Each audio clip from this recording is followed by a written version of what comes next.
السلام علیکم ورحمۃ اللہ وبرکاتہ۔ محترم ناظرین سامعین، امید کرتا ہوں کہ آپ سب خیریت سے ہوں گے۔ آپ کا ہمارے چینل میں خیر مقدم ہے، خوش آمدید ہے۔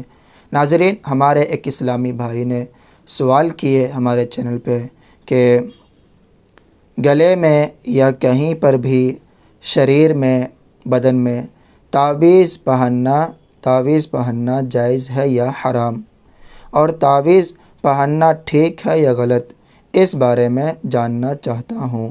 تو دیکھیں ناظرین، اس کے تعلق سے آج کی اس ویڈیو میں آپ لوگ کو بتاؤں گا۔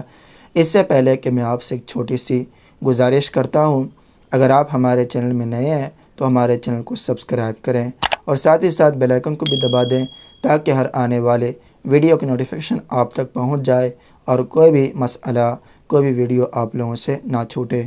تو دیکھیں ناظرین، بہار شریعت میں صدر الشریعہ مفتی امجد علی عالمی رحمۃ اللہ علیہ فرماتے ہیں، لکھتے ہیں، مسئلہ 2 میں حصہ شاذدہم 16واں حصہ میں ہے، گلے میں تعویذ لٹکانا جائز ہے جب کہ وہ تعویذ جائز ہو، یعنی آیات قرآنیہ یا اسماء الہیہ اور ادعیہ سے تعویذ کیا جائے، دعاؤں سے لکھا جائے، دعاؤں سے تعویذ ہو تو جائز ہے۔ اور بعض حدیثوں میں جو ممانعت آئی ہے اس سے مراد وہ تعویذات ہیں جو ناجائز الفاظ پر مشتمل ہوں، جو زمانے جاہلیت میں کیے جاتے تھے۔ زمانے جاہلیت میں بہت سارے لوگ شرکیہ الفاظ پر، کفر الفاظ پر تعویذ لکھتے تھے، تو یہ ناجائز ہے۔ اسی طرح تعویذات اور آیات و احادیث و ادعیہ، یعنی آیت قرآنیہ، احادیث مبارکہ اور دعائیں وغیرہ رکابی میں لکھ کر مریض کو بنیت شفا پلانا بھی جائز ہے۔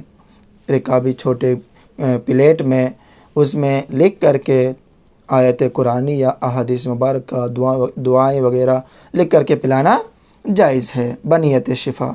اور آگے بتاتے ہیں، جنب و حائض و نفسا بھی تعویذات کو گلے میں پہن سکتے ہیں۔ جو ناپاک ہیں، جو عورتیں حائض والی ہیں، جو نفاس والی ہیں، وہ سب بھی تعویذات گلے میں پہن سکتے ہیں، بازو پر باندھ سکتے ہیں، جبکہ تعویذات غلاف میں ہوں، کور میں ہو۔